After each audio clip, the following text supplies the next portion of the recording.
ಮತ್ತು ಜೇನ್ನೊಣಗಳ ಕತೆ.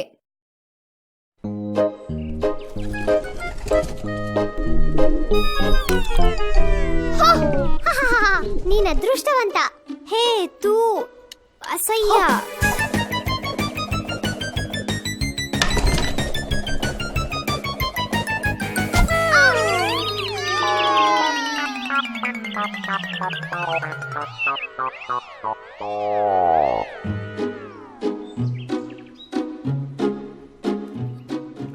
ಆ ಪಕ್ಷಿ ನಿನ್ಗೇನು ತೊಂದರೆ ಮಾಡಲ್ಲ.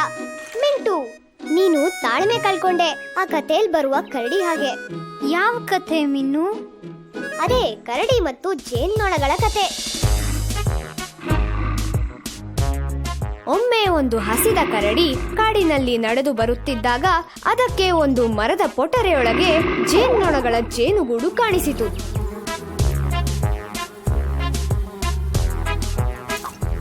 ಆಹಾ, ಜೇನು, ನನ್ನ ಸಿಹಿ ಜೇನು.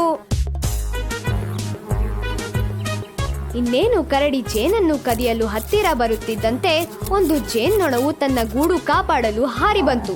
ಜೇನುಗೂಡು ಕಾಪಾಡಲು ಆ ಜೇನು ಕರಡಿಯ ಮೂಗನ್ನು ಕಚ್ಚಿಬಿಟ್ಟು ಗೂಡು ಸೇರಿಬಿಟ್ಟಿತು. ನಮ್ ಜೇನ್ ತಿನ್ಬೇಡ. ಈಗ ಕರಡಿಗೆ ಸಿಟ್ಟು ನೆತ್ತಿಗೇರ್ಬಿಡ್ತು. ನನ್ನ ಕಚ್ಚೋಕೆ ಎಷ್ಟು ಧೈರ್ಯ ನಿಮಗೆ? ಇರಿ, ನಿಮ್ಮ ಗೂಡನ್ನು ನಾಶ ಮಾಡ್ಬಿಡ್ತೀನಿ. ಅಲ್ಲಿಂದ ಹೋಗುವ ಬದಲು ಆ ಕರಡಿಯು ಕೋಪದಿಂದ ಆ ಜೇನುಗೂಡನ್ನು ನಾಶ ಮಾಡಲು ತನ್ನ ಕೈಗಳಿಂದ ಹೊಡೆಯಲು ಪ್ರಾರಂಭಿಸಿತು.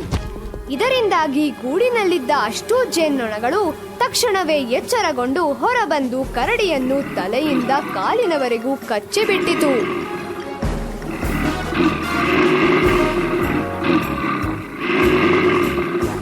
ಔಚ್!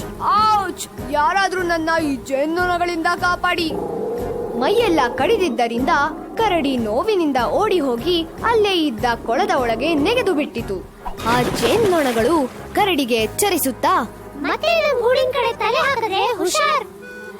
ಕರಡಿಗೆ ಆ ದಿನ ಜೀವನದಲ್ಲಿ ಒಂದು ದೊಡ್ಡ ಪಾಠ ಕಲ್ತಂಗಾಯ್ತು. ಒಂದ್ ಚಿಕ್ಕ ಗಾಯವನ್ನು ಸಂಯಮದಿಂದ ತಡೆದುಕೊಂಡಿದ್ದರೆ ಸಾವಿರಾರು ಗಾಯಗಳಿಂದ ಉಳಿದುಕೊಳ್ಳಬಹುದಿತ್ತು. ಹೌದು, ನಾನ್ ಸ್ವಲ್ಪ ಯೋಚನೆ ಮಾಡ್ಬೇಕಿತ್ತು. ನಿನ್ಗೆ ನೋವಾಗಿದ್ದು ನಿನ್ ಕೋಪದಿಂದ ಮಿಂಟು, ಆ ಪಕ್ಷಿಯಿಂದ ಅಲ್ಲ.